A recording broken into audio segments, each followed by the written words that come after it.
Ini piagam apresiasinya dari wali kota. Kalau ini dari yang kita juara di sana di provinsi. Sebenarnya Depok itu mengirim 17 kategori. Dan si yang juara satu itu udah golden ticket masuk ke nasional. Wow, gak apa deh kalau mereka yang menang karena memang effortnya dia untuk mencerdaskan aplikasi screening, literasi, dan numerasi. Karena kan judulnya ada salah satu judul yang harus diangkat dalam lomba ini banyak judulnya. Nah, saya ambil literasi dan numerasi. Anak saya kalau sekolah TK harus bisa baca tulis itu, padahal kan bukan itu. Bagaimana anak prosesnya? Yang sebenarnya kurang tepat kalau SD itu meminta rapot ya, meminta ijazah. Tapi jika itu semua berdayung sambut sampai SMA bahkan sampai kuliah, udah bukan Indonesia Emas tahun 2045 Mas Febri. Besok udah Indonesia Emas. Bu Dita nama lengkapnya apa? Itu Dita Kristina Putri. Ini dulu sih Bu? Sebenarnya ini dulu nih yang dari provinsi dulu, terus baru diapresiasi oleh Pak Wali Kota. Ini piagam apresiasinya dari wali kota. Kalau ini dari yang kita juara di sana di provinsi. Ini juara satu di provinsi? Iya, juara satu di provinsi. Nah, ada lagi sertifikat ini yang dari nasional. Ini ya itu ya. Sertifikat dari nasional? Iya, yang dari nasional juga. Oh iya. Kan kalau juara satu itu ke nasional, mewakili provinsi Jawa Barat. Nah ini kok ini? Nah, itu di nasional kemarin. Ibu di nasional? Kan diambil 3 besar doang, tapi kita nggak masuk. Saya masuk 5 besar. Dita Kristina Putri. PKS. Kok pakai S ya? TK swasta harus itu Ibu. S itu TK swasta. Tapi Ibu mau juara. Kok ini juga gak Bu, apa sih namanya? Jenjang juga gak dari kota? Betul, dari kota. Tapi yang dari kota tuh kemarin tidak ada seleksi untuk kepala sekolah, hanya seleksi guru aja. Nah, akhirnya seleksinya itu secara sendiri. Terus kita diusulkan untuk ikut lomba di provinsi. Sebenarnya Depok itu mengirim 17 kategori. Dari guru TK, kepala TK, guru PAUD, kepala PAUD, pengawas, guru SD, guru SMP, kepala sekolah SD, kepala sekolah SMP, kategori-kategorinya. Berarti semua jenjang? Semua jenjang, PKBM juga masuk. Tapi tidak ada yang lolos cuma saya sendiri. Ibu sendiri? Dia langsung juara 1, begitu. Di provinsi. Kan seleksinya kota dulu nih. Setelah kota, provinsi, masukin berkas dulu kita kan. Dapat data usulan dari Bukadis, kita masuk ke laman kayak semacam login, terus masukin masukin best practice kita, masukin PowerPoint kita, masukin video praktik baik. Setelah itu diseleksi dulu. Nah, setelah seleksi ada seleksi yang kedua. Seleksi pertama itu seleksi berkas kita, video praktik baik dan juga video praktik baik, sama satu lagi best practice-nya. Nah, kita wawancara dan presentasi setelah itu di Zoom. By Zoom dari provinsi, dari 27 kabupaten kota terpilihlah 3, juara 1, 2, dan 3. Ibu 1 dan saya 1 dan dari 2 itu kalau nggak salah dari Kabupaten Kuningan, yang ketiga itu dari Tasikmalaya. Bener jauh-jauh lawannya. Jauh karena kan 27 kabupaten kota gitu. Nah, setelah itu ternyata saya juga nggak paham tuh. Ternyata si yang juara 1 itu udah golden ticket masuk ke nasional. Maju. Nah, sebelum masuk ke nasional kita di coaching juga dari BBGTK. Nah, BBGTK ini kepanjangan tangan dari Kementerian Pendidikan. Kemendikdasmen. Dari siapa? BBGTK, Balai Besar Guru dan Tenaga Kependidikan. Jadi kementerian punya anak cabang di setiap provinsi. Salah satunya ini. Jadi dari sini dari Balai BBGTK ini akan mengirim 40 kontingen dari seluruh kategori yang juara 1 semua. Jadi kemarin tuh berangkat yang 40 kontingen itu tanggal berapa ya? Tanggal 25 kalau nggak salah deh. 25 ke nasional tuh kita. Di mana, Bu? Kalau kepala sekolah KSPS di Hotel Ciputra. Kalau yang guru ada yang di Hotel Millennium, ada yang di Hotel Jakarta, Merlin. Jadi disebar di seluruh. Nah, malam puncaknya ada di Hotel Ciputra di tanggal 27 ini. Terus besoknya tanggal 28 celebrate-nya di GBK yang Berarti sama. waktu yang di tingkat nasional itu kan ibaratnya kalau misalnya kepala sekolah TK nih Jawa Barat kan perwakilan berarti cuma satu. Berarti lawan 30. Betul, 7 provinsi. Iya, seluruh Indonesia. Lawan 37 peserta. Betul. Yang diambil hanya 3. Juara 1, 2, 3. Iya, itu rata-rata dari luar. Sulawesi Selatan, Sulawesi Barat, Papua. Apanya? Juaranya? Sulawesi Selatan, Sulawesi Utara, Barat, sama Papua. Papuanya juga Papua Tengah. Kenapa sih saya angkat topi ya? Karena mereka itu kan kita masuknya kepala sekolah TK transformatif. Kalau kita kan udah di kota nih, siswa datang sendiri kayak tadi ada yang datang daftar. Kalau mereka benar-benar dari rumah ke rumah, ngetok pintu, ayo sekolah TK, bahwa pentingnya sekolah TK ini seperti ini. Jadi benar-benar memang effortnya lebih luar biasa ya kalau di sana. Betul. Jadi saya malah angkat topi karena mereka benar-benar nyari murid. Terus sekolahnya juga cuma seminggu 2 kali di sekolahan, lebih banyak ke home visit di rumah. Karena jarak antara rumah dan sekolah itu jauh, bisa 2 hari. Kadang si guru sama kepala sekolah nih bertiga, gurunya 2, kepala sekolah itu nginep di rumah kelurahan, di rumah kalau kata kita baldes, balai desa gitu. Nah makanya saya gak apa-apa deh kalau mereka yang menang, karena memang effortnya dia untuk mencerdaskan anak-anak yang di sana usia dini itu udah luar biasa. Ini di sana kan kesadaran untuk sekolahnya masih minim banget. Betul, apalagi TK ya. Iya. Kenapa orang tuanya juga, kenapa anak gue mesti sekolah di umur segini gitu.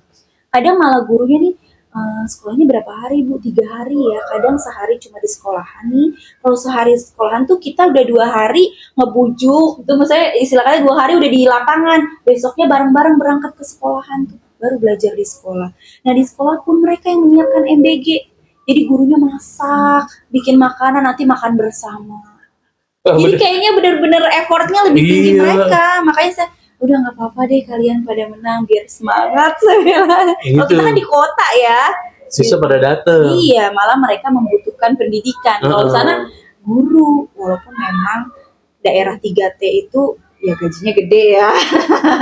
Cuma kalau ada yang mikir bahwa gajinya besar, perjuangannya juga luar biasa. Perjuangannya juga besar.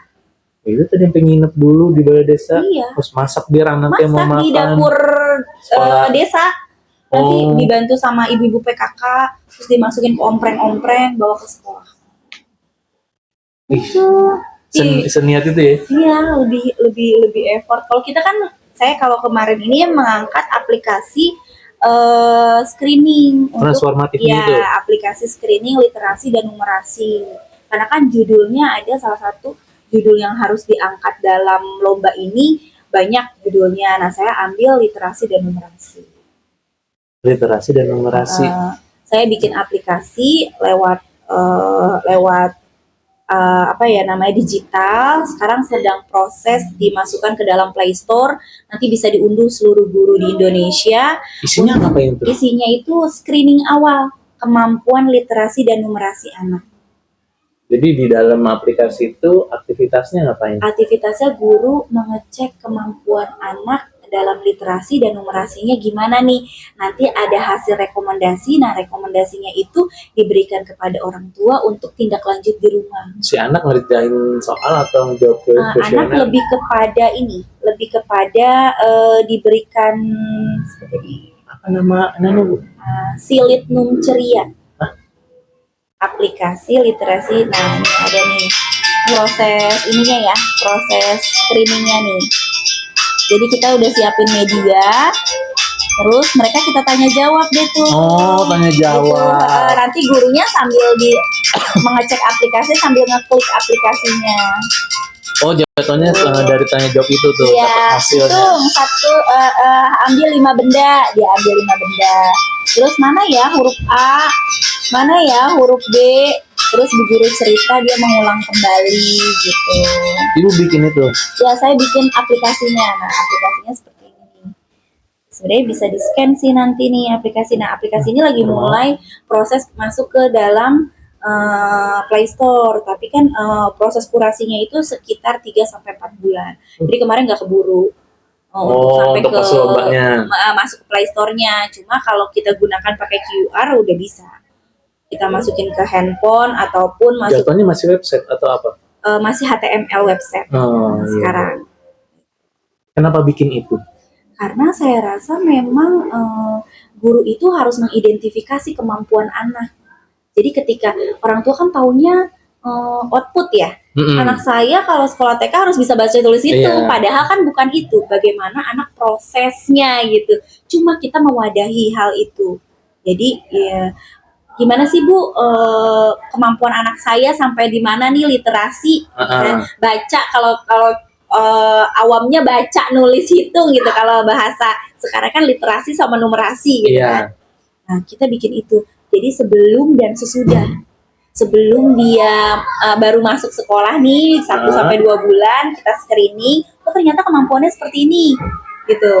Nah nanti setelah udah 3 bulan atau 6 bulan nih kayak sekarang semester 1 berubah, nanti sampai lulus berubah, ternyata nanti itu bisa dijadikan sebagai bekal untuk di SD bahwa kemampuan anak saya di TK itu seperti ini. Dan memang sebenarnya kurang tepat kalau SD itu meminta rapot ya, meminta ijazah, tapi harusnya rapot. Rapot itu kan menilai prosesnya. Kalau ijazah mah aku bisa bikin gitu kan, tapi kan dia histori dia di TK-nya kayak gimana? Progresnya kelihatan di rapot. Kalau rapot kan otomatis guru kelas 1 bisa tahu oh ternyata dia masih terkendala di berhitung, masih terkendala dibaca. Nah, bagaimana seorang guru di kelas 1-nya menindaklanjuti untuk penguatannya dia di SD-nya. Oh berarti ya harusnya ngeliatnya rapot ya. Harusnya rapot. Karena bicara progres. Bukan bicara tiba-tiba hasil. Iya, kalau ijazah kan hasil. Dalam artian cuma selembar kertas lulus atau tidak lulus atau tamat tidak tamat gitu kan di TK. Gitu. Boleh, dia bagus. Nah itu yang masih memang sampai sekarang masih dilematik ya. Ibu bikin aplikasinya berapa lama Bu? Kebetulan saya sedang kuliah S2 psikologi. Saya S2 yang pertama itu pendidikan dasar. Nah karena saya S2 sekarang psikologi, jadi pas banget sedang pembuatan aplikasi untuk kayak tes psikolog, tes CPNS. Nah saya coba nih, bikin juga untuk di sekolah. Kira-kira bermanfaat gak nih ya? Dan juga memang keluhan.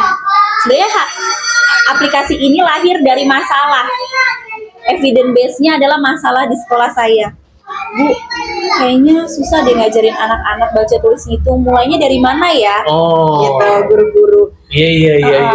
Gimana ya Bu? Kayaknya anak-anak yang sekarang ini rata-rata anak-anak COVID Bu. Zaman-zaman anak-anak COVID yang banyak gerak dan mereka tuh gaming banget, gadget gitu. Oke, terus saya lihat lagi asesmen dari pemerintah, kan kita punya rapot pendidikan. Nah, ternyata saya down rapot pendidikan saya di literasi dan numerasi. Nah, rapot pendidikan itu penilaiannya dari asesmen juga yang dilakukan oleh guru dan anak-anak, namanya Sulingjar.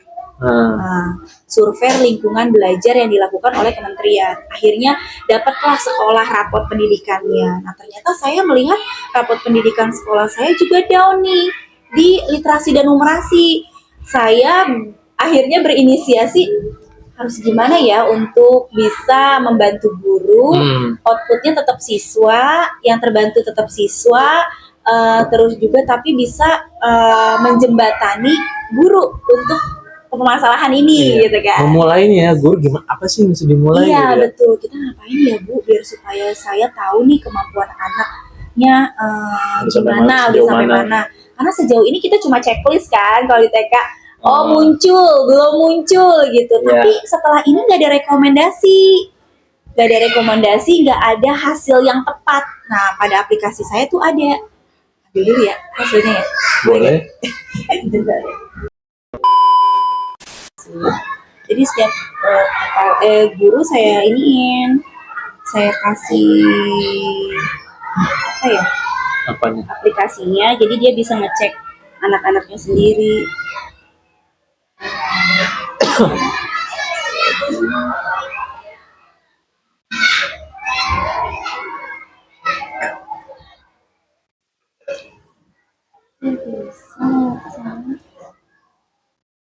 Ini di bekas masjid, Bu. Enggak. Emang kenapa? Ini kayak gini-ginian kayak bekas masjid. Oh, enggak, ini tadinya apa namanya, tempat sholat gitu aja. Ini mah tadinya rumah. Kok nggak bisa kalau ya? Handphone sih. Saya biasanya kalau Pakai handphone. guru-guru juga. Tadinya kan kita kayak manual gini kan, cuma checklist. Sekarang kan udah pakai Ada pakai di situ. aplikasi, jadi enak gitu. Ada di situ semua gitu. Bener.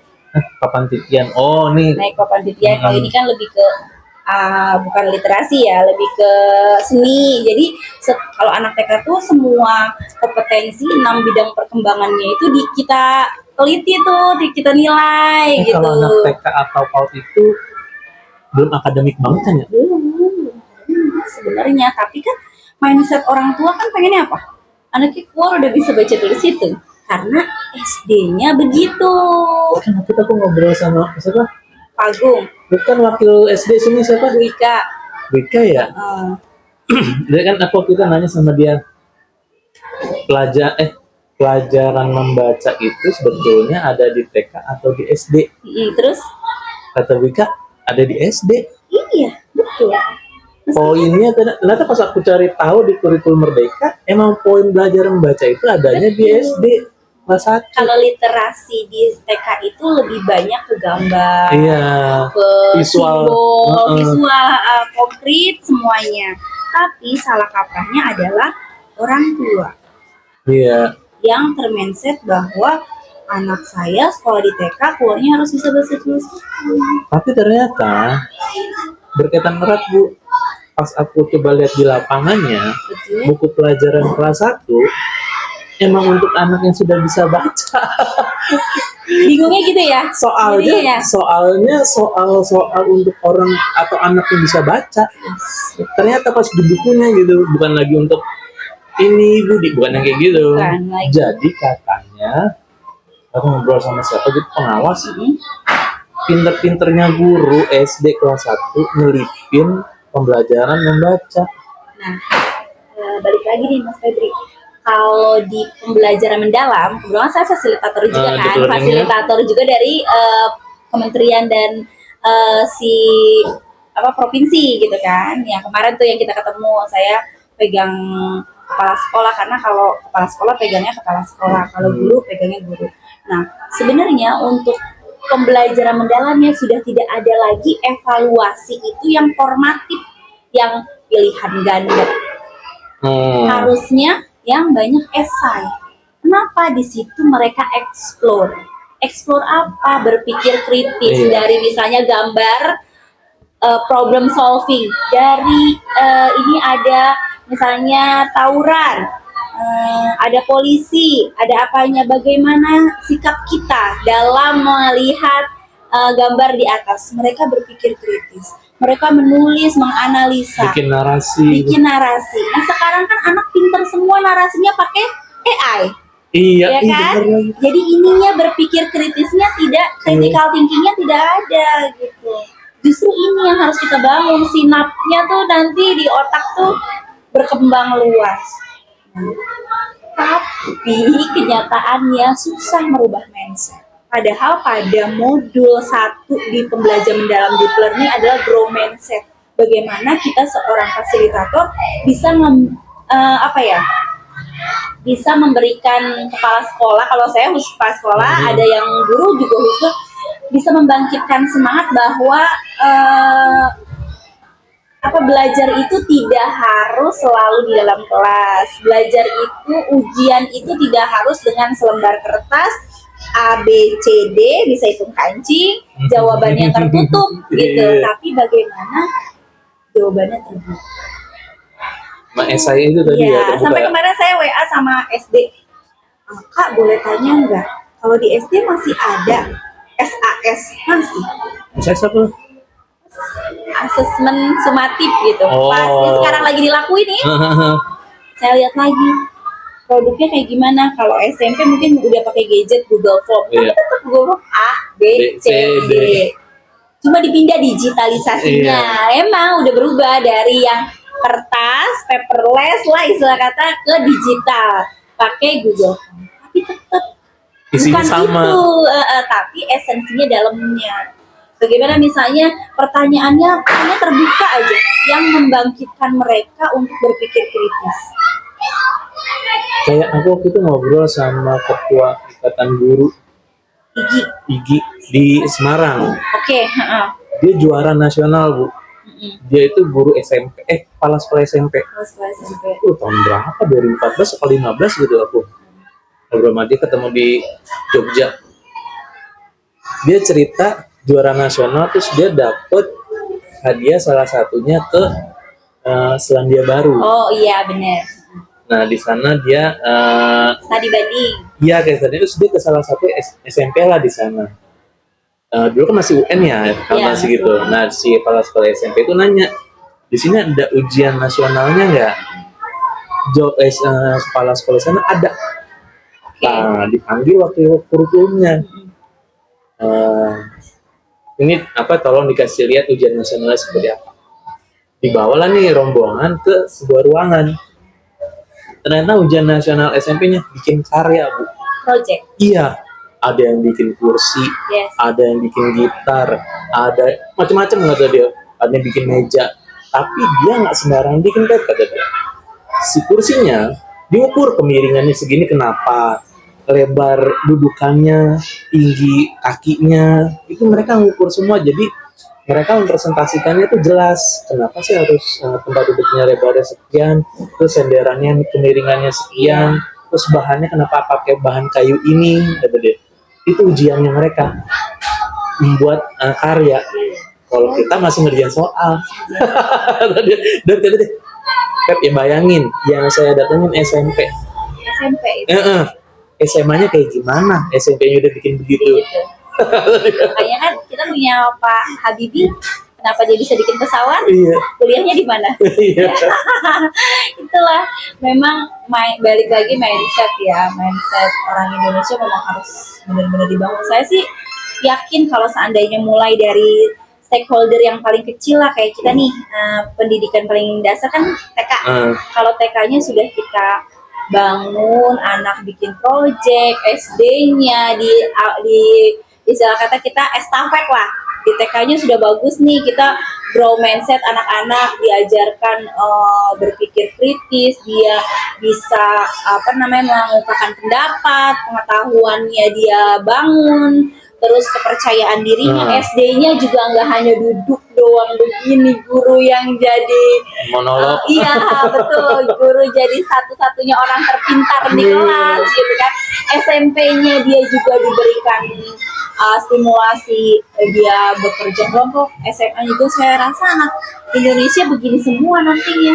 Kalau seandainya memang itu proses itu jalannya sesuai ya gitu. Kalau kita lihat dari ya esensi deep learning itu kan mendalam, benar-benar life skill buat anak.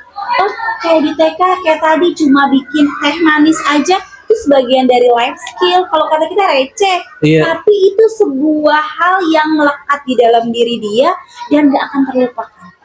Saya udah bisa loh bikin teh manis, tadi cuma teh manis, tapi dia teringat sampai rumah. Ternyata saya tanya feedback orang tua, anak saya jadi sering kalau pagi-pagi bikin teh manis. Nah itu kan ada sebuah empati. Bapaknya pulang kerja ternyata dibikinin teh manis.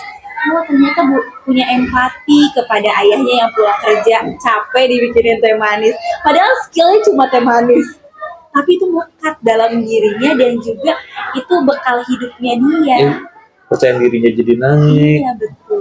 kalau kita tanya bikin teh manis, mulainya dari mana? Pertama, masukin teh, gula, baru airnya. Oh, oke. Berarti saya salah dong ya. Selama ini masukin air dulu. Sampai kita juga guru searching. Oh, benar. Jadi ternyata kemampuan pengetahuan itu bukan dari kita satu-satunya. Ternyata anak juga paham. Kamu tahu dari mana? Dari YouTube, Bun. Oh iya. Kan gula, teh dulu baru air. Tambahin sendok agar gelasnya nggak pecah. Tuh, ada yang berpikir kritis seperti itu. Biar gelasnya nggak pecah. Iya. Kenapa? Karena airnya panas, jadi menyerap di sendok, nggak langsung ke gelas. Kalau langsung ke gelas, gelasnya itu bisa pecah. Oke. Nyampe ke sana Ya, ya. malah kita yang dapat insight dari anak.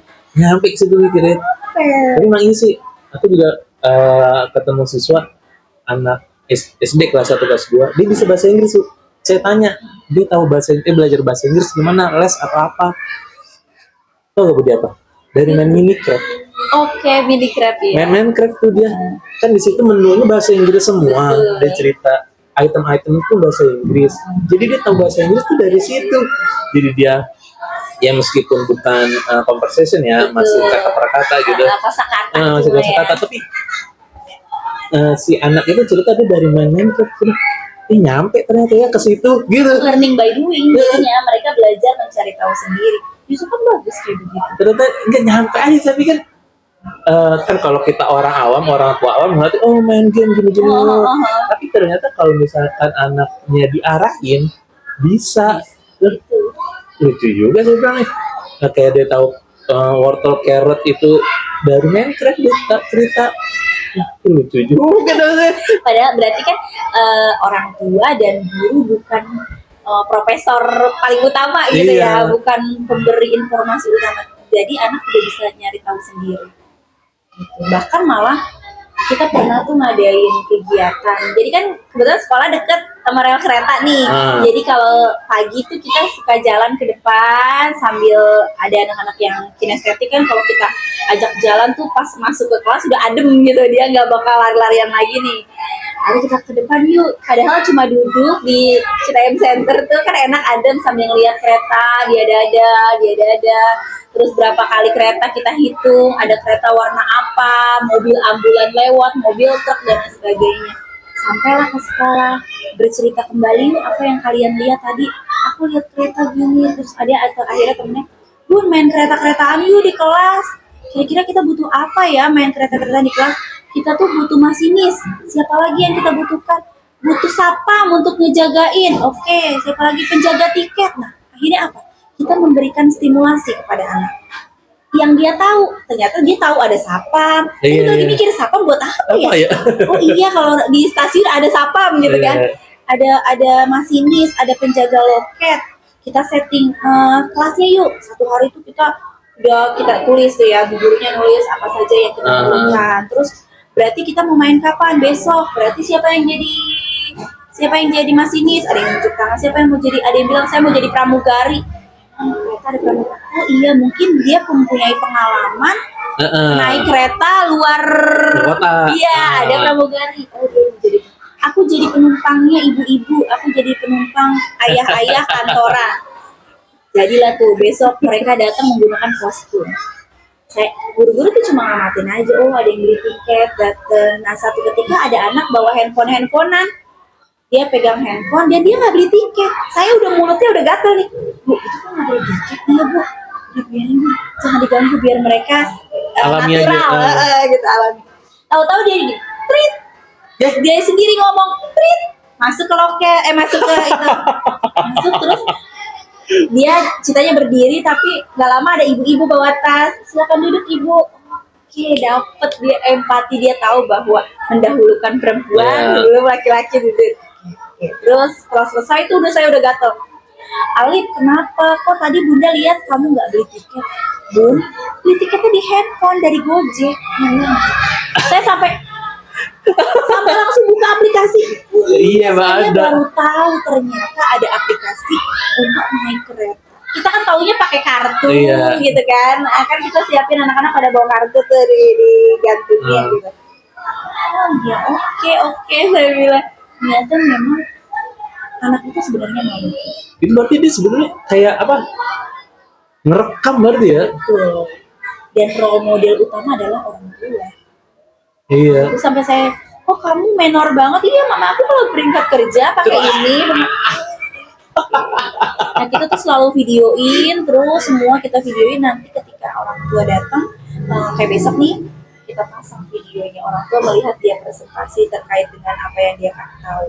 Misalnya kemarin dia pakai baju masinis, dia cerita masinis itu mengendarai kereta, ada stasiun dari ini jumlahnya stasiun sekian. Terus nanti di stasiun ini harus tangannya seperti ini, matanya seperti ini, gitu. Kita juga kan nggak tahu, kok kamu bisa tahu? Ternyata dia cari di YouTube apa yang harus dilakukan masinis di dalam gerbong masinis. Jadi memang kita sekarang fasenya anak TK itu bukan diberikan masukan lagi, bagaimana dikembangkan apa yang dia tahu. Karena sumber ilmunya banyak. Sebenarnya sumber anak itu banyak. Sumber satu-satunya bukan guru dan orang tua, tapi anak. Nah kita guru ini sebagai penstimulasi mereka. Jadi kayak kita banyaknya lebih ke pertanyaan pemantik. Apa sih yang kalian tahu tentang kereta api? Terus ada mobil ambulan itu untuk apa sih? Mereka tahu, mobil ambulan itu untuk membawa jenazah, membawa orang sakit, membawa orang kecelakaan. Itu kan benar semua yang dikasih tahu dia. Karena dari hasil apa? Dari hasil mungkin pengetahuan dia dari orang tuanya, dari hasil pengamatan dia, dari hasil informasi media dan lain sebagainya. Bukannya mobil ambulan itu buat orang ini ya, anak-anak bunyinya gini. Ternyata anak juga tahu kalau bunyinya nino itu membawa apa. Kalau itu membawa orang meninggal. Sampai situ Mas Febri, anak itu nyampe ya. Saya pun akhirnya kita guru lebih banyak belajar dari anak. Sampai cari di YouTube, emang bener ya bunyinya itu bawa mayat, kita bawa jenazah.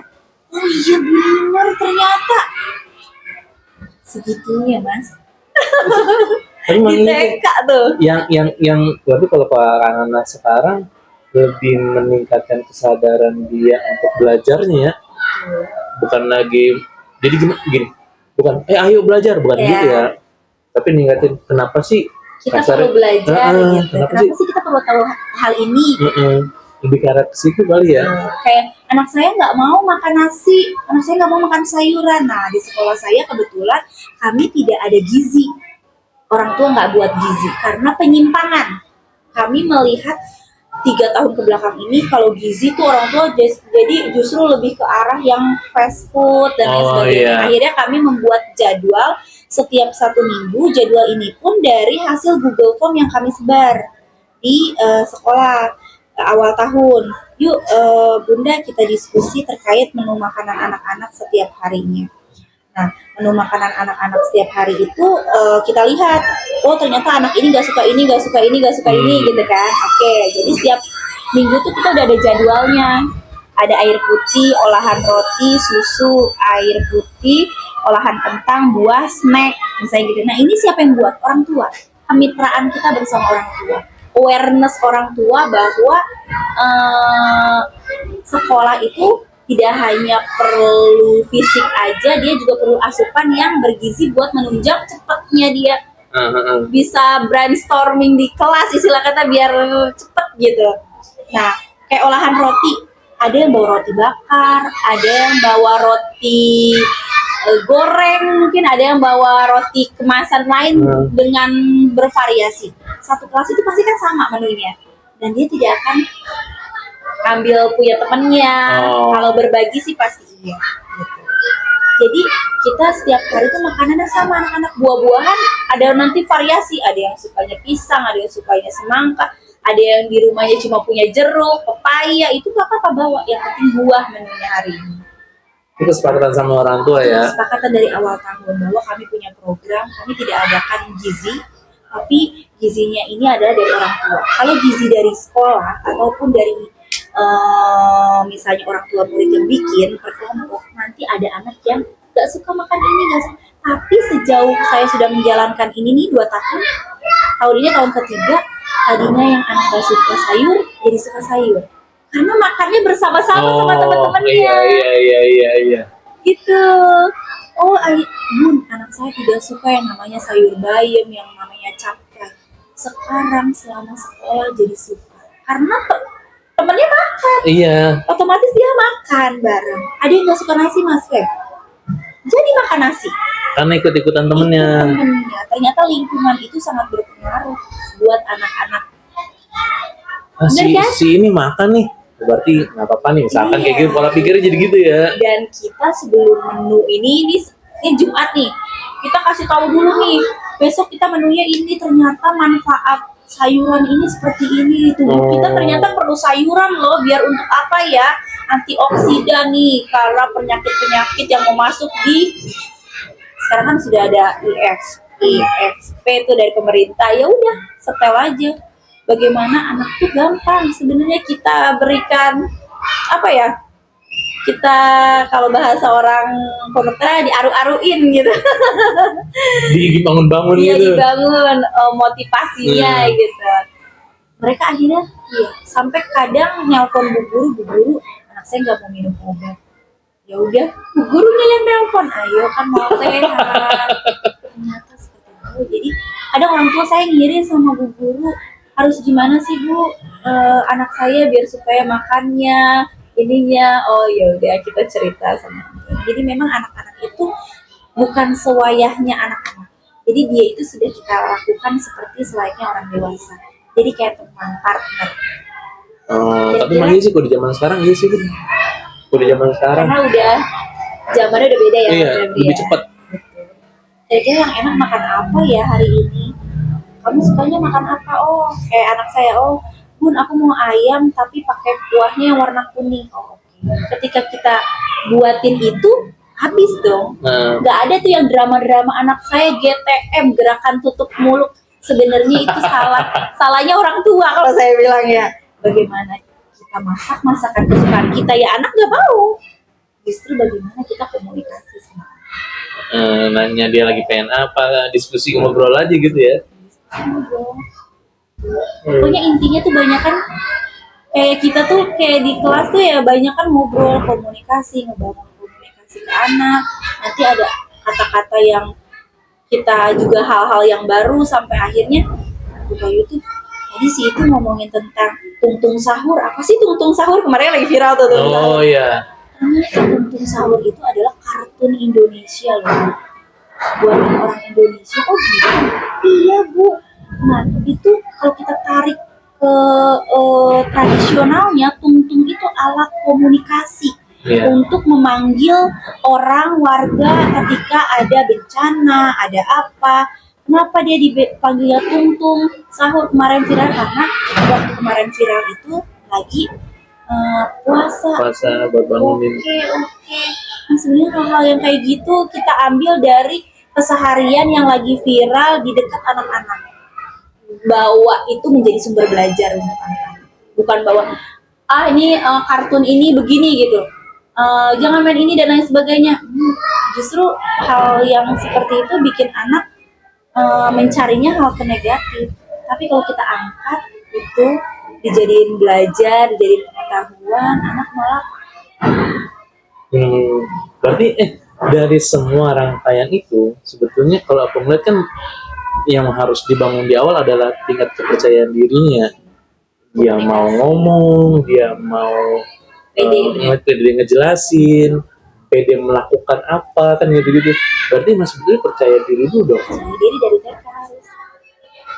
Emang salah satu dimensi profil lulusan adalah kemandirian. Kemandirian itu kenapa? Dimensi profil lulusan itu dari TK sampai SMA sama. Ada kemandirian, kreativitas, kolaborasi, ketakwaan, kesehatan. Kenapa semuanya ada dari TK?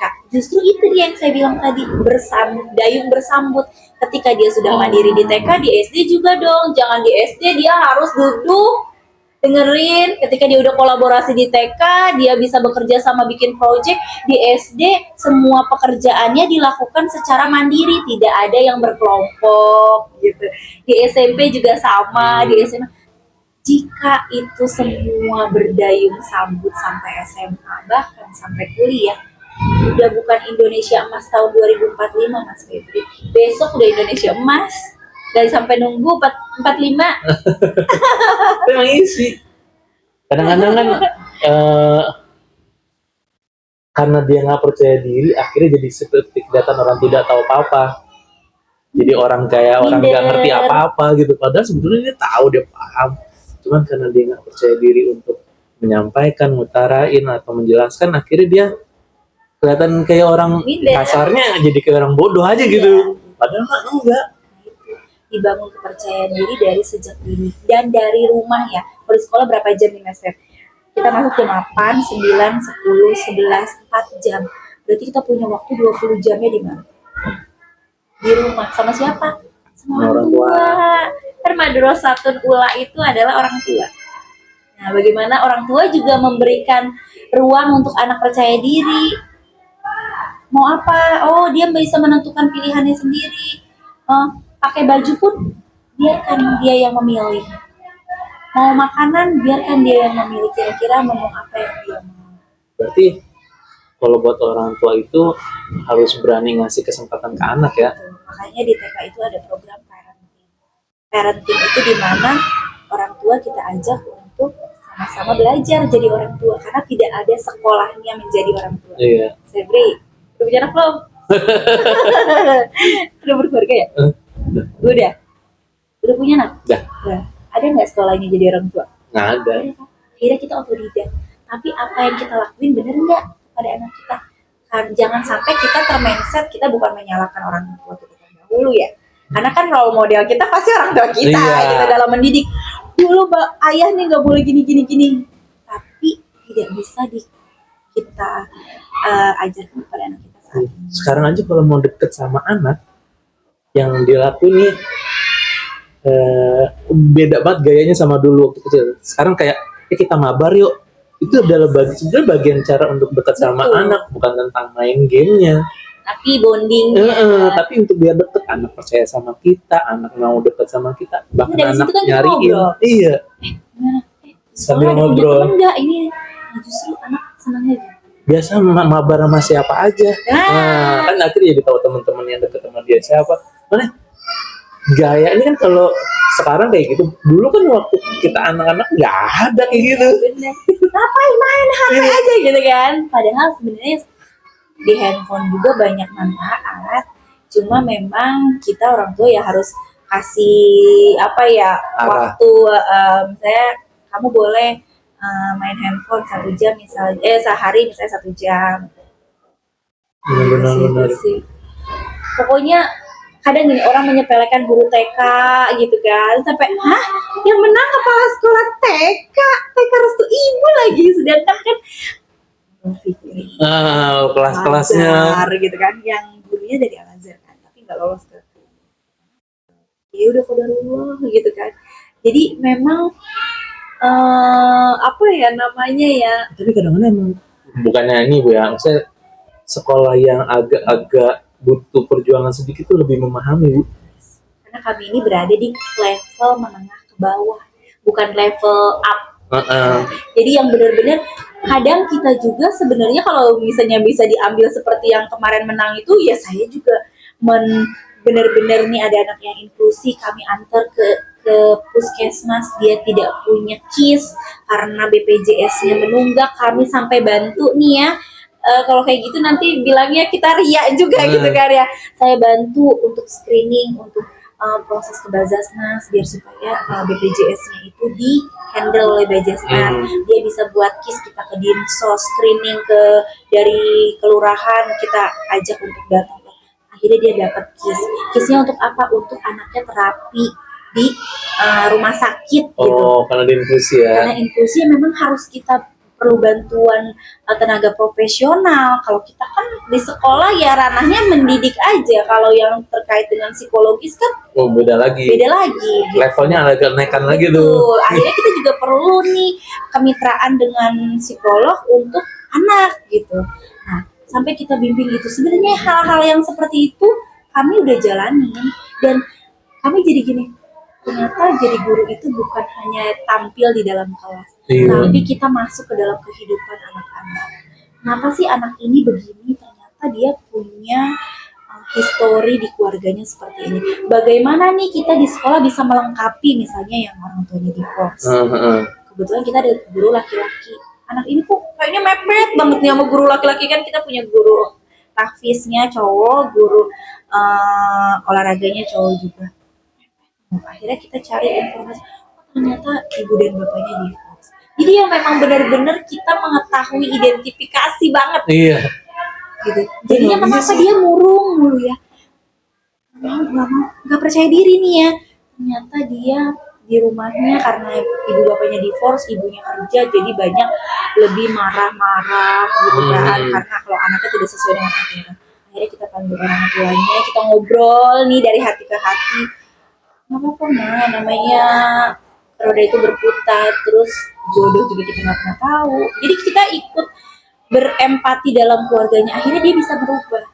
Nah, ini bisa jadi luka batin anak sampai dewasa. Bahkan dia bisa jadi membenci laki-laki. Saya bilang gitu karena mama memindsetkan bahwa ayahnya seperti ini. Saya bilang, iya Bu Dita, kasihan mah. Gimana ya, harusnya kita ya mah sama si ini, saya gitu. Wah, nangis. Enggak, itu jauh dari ruang kelas tuh ya. Jauh dari ruang kelas dan jauh dari ekspektasi kan. Waktu dulu enak guru TK pulang ngajar pulang gitu, jam 10 udah pulang gitu. Ternyata Masya Allah ya, sampai masalah keluarga pun kita urusin gitu. Itu jauh dari ruang kelas tuh, jauh banget. Jauh banget itu. Ya itu lagi, balik lagi, peran kepala sekolah adalah dari masalah. Masalah itu dari mana? Dari orang tua dan siswa. Siapa yang melaporkan? Adalah guru. Jadi bagaimana kepala sekolah bisa berkomunikasi baik dengan guru sehingga kita tahu permasalahan yang terjadi sama anak-anak kita dan orang tua. Jadi kadang kan kepala sekolah hanya duduk di balik meja cantiknya saja, mengatur dan santai, mungkin datang siang. Kalau boleh tanya, saya paling datang 6:30, jadi guru datang udah, maaf Bu, ini udah, masih kata maaf, jangan kebanyakan alasan, udah, saya udah biasa nih. Kepala sekolah bagaimana cara kita menjadi role model juga buat di sekolah. Iya sih, betul. Jadi mereka, Bu, ada masalah gini, ada gini. Semasalah apapun kecil mereka cerita. Karena kita cerita, kamu sih, makanya ngajar yang benar. Dia nggak akan cerita besoknya lagi langsung ketutup. Iya. Udah, cerita, kita dimentahin. Oh gitu. Terus udah ngapain Bu di kelas? Anaknya begini. Gini Bu, bener nggak sih Bu kalau saya begini? Oh oke. Terus apa lagi? Saya gali terus apa yang dia pahami. Yuk, lihat, kita lihat YouTube atau apa, atau ChatGPT, bagaimana cara menangani anak begini. Saya seorang guru TK, lalalala gitu kan. Oh iya Bu, harus gini. Mana yang kamu udah lakuin, mana yang belum. Coba ya besok kalau misalnya gagal, kita diskusi lagi.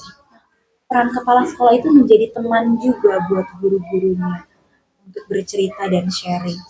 Jangan disangka Mas Febri, sekolah yang ekonomi menengah ke bawah itu santai aja gitu. Banyak masalahnya. Lebih dinamika lagi kali ya, lebih banyak lagi, lebih ragam lagi ya. Kami harus mengajarkan orang tua yang mindsetnya adalah sekolah itu belajar baca tulis hitung tadi, lulus TK itu harus bisa baca. Terus juga ya udah, kalau sekolah itu urusannya guru, kalau anak gue nggak bisa baca itu salah gurunya. Itu memang harus membangun dari baru masuk kita ini tentang SPP aja. Kalau kita liburnya banyak, SPP-nya berkurang dong Bu, gitu kan? Nggak mau rugi kan? Itu harus bagaimana caranya kita menjelaskan dengan bahasa keseharian mereka di sini. Bayangin udah gitu kepala sekolahnya bocil gitu kan. Masih muda dari mereka yang udah anak 3, anak 4, bahkan rata-rata repeat order ya kalau di sini tuh. Jadi adiknya di sini, kakaknya di sini, adiknya, sepupunya, saudaranya, karena alhamdulillah sudah percaya sama sekolah kita. Karena saya setahun itu murid nggak banyak Mas Febri, 35. Karena sekelas itu kelas A itu 10, kelas B 15, playgroup itu 5. Jadi 30-35 tuh udah nggak boleh. maksimal itu udah maksimal gitu. Jadi kita udah tahu nih, oh mamahnya si ini dulu kakaknya begini, nah oh ternyata kakak adik sampai adik keempat itu ternyata beda nih gitu. Berarti ke jumlah siswanya segitu lebih agak private dong. Nah justru karena bapak yayasan itu mengteklenkan bukannya kuanti tapi kualitas, bukannya banyaknya peserta didik, tapi bagaimana peserta didik keluar itu dengan punya nilai kualitas. Bahkan kenapa kita sampai punya jenjang SMP, karena udah deh nggak usah di mana-mana, sini aja nanti hilang itu hafalannya. Sekarang suruh bikin SMA mau di mana ditaruhnya. Gitu kan, kalau SMA kan masuknya provinsi ya. Ada susah kan kita untuk koordinasi. Kalau ini kan masih Depok. Mau di mana naruhnya? Sebelah mana lagi mau naruhnya di sini? Kita SD juga cuma satu kelas Mas Febri. Kelas 30 udah. Kelas 1, 2, 1 gitu. Jadi memang benar-benar nggak, kalau mindset usaha ya, bisnis ya lama sudah kaya kali gitu kan. Uang masuk aja, uang gedung TK itu cuma 500.000 dari 2005 sampai sekarang. 500.000 uang gedung. Sampai ngomong, Pak, 500.000 sampai di mana? Udah, sekolah punya saya, kok kamu yang protes? Oh iya gitu sih. Yaudah gimana lagi? SD uang gedung cuma 1,5. 6 tahun SPP nggak naik sama. Berani ya? Berani kan, luar biasa. Mereka memikirinnya kualitasnya. Dan juga mereka Bu Tini dan Pak Ahmad itu buat sekolah itu bukan untuk bisnis, tapi ibadah. Itu coba kalau kita nengok tetangga kita akhirnya muridnya banyak ya karena mindsetnya bisnis. Betul. Maksudnya bisnis. Kalau bisnis itu kan up and down mengikuti pasaran, tapi kalau kita stabil terus. Kenapa stabil? Kita main zona aman lurus aja. Jadi murid itu nggak naik nggak turun, udah segitu aja terus. Udah. Ini tadi kalau segitu jadi lebih private, akhirnya perkembangan anaknya jadi lebih tahu lebih dalam gitu. Jadi kita ini dari TK nih ke SD. Jadi nanti mereka diskusi di guru-guru TK sama guru kelas 1-nya.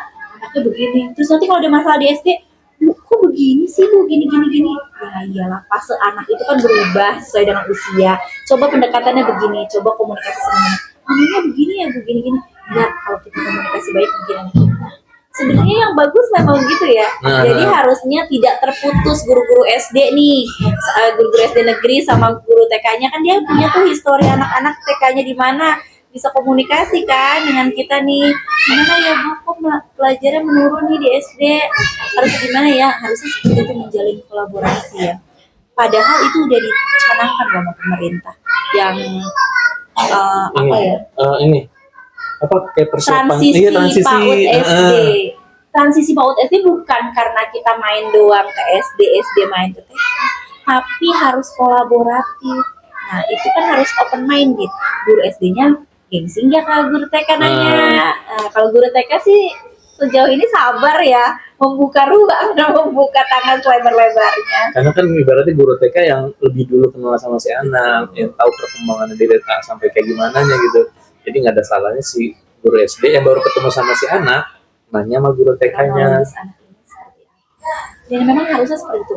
Identifikasi awal guru SD kelas 1 adalah anak ini gimana. Kita dapat informasi itu dari guru TK dan orang tuanya. Atau kalau yang punya pembantunya yang kita tanya keseharian bersama dia. Itu yang dilakuin di SD kita. Di Restu Ibu.